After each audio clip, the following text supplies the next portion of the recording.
دنیا کے بہت سے ملکوں میں بچے نئے تعلیمی سال میں آن لائن کلاسیں لے رہے ہیں اور والدین کے لیے یہ کسی چیلنج سے کم نہیں. لیکن ایک ٹیکنالوجی کمپنی کی CEO کو امید ہے کہ کووڈ کی عالمی وبا تعلیمی شعبے میں ٹیکنالوجی کے فروغ کے لیے فائدہ مند ہو سکتی ہے. یہ تاریخ کا ایک اہم موڑ ہے کیونکہ میں نے اپنے پورے کیریئر میں ٹیکنالوجی کو کلاس روم میں پہنچانے کی کوشش کی اور مجھے بہت مخالفت کا سامنا رہا ہے. نیکول لزارو کو گیمز بہت پسند ہیں. وہ ویڈیو گیمز ڈیزائن کر کے ورچوئل اور آگمنٹڈ ریالٹیز میں انہیں تشکیل بھی دیتی ہیں اور گیمنگ، ٹی وی اور فلم کی دنیا کی نامور کمپنیز کے ساتھ کام کر چکی ہیں. آن لائن کچھ سیکھنے کے لیے گیمز اور ورچوئل ریالٹی کی ٹیکنالوجی کے استعمال کی بہت زیادہ گنجائش ہے. نیکول کی بنائی ہوئی ایک game follow the white rabbit کھلاڑیوں کو دنیا بھر کے سفر پر لے جاتی ہے.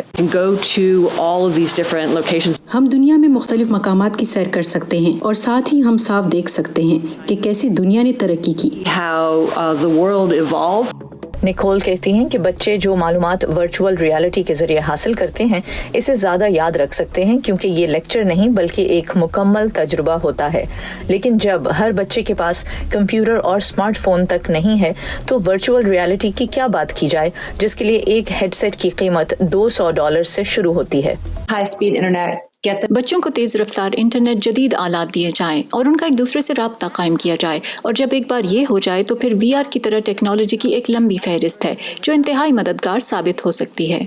wonderful tools. ہمیں ہارڈ ویئر کو سستے داموں فروخت کرنا ہوگا، اساتذہ کو سکھانا ہوگا اور پھر ہمیں تجربہ کرنا ہوگا تاکہ طلبہ VR کے ذریعے چیزوں کو دیکھ سکیں. اگر ایسا واقعی ممکن ہو تو شاید والدین کی بھی بچوں کو آن لائن تعلیم دلانے کے بارے میں فکر کچھ کم ہو جائے. ڈیانا مچیل کے ساتھ نخبت ملک، وائس آف امریکہ.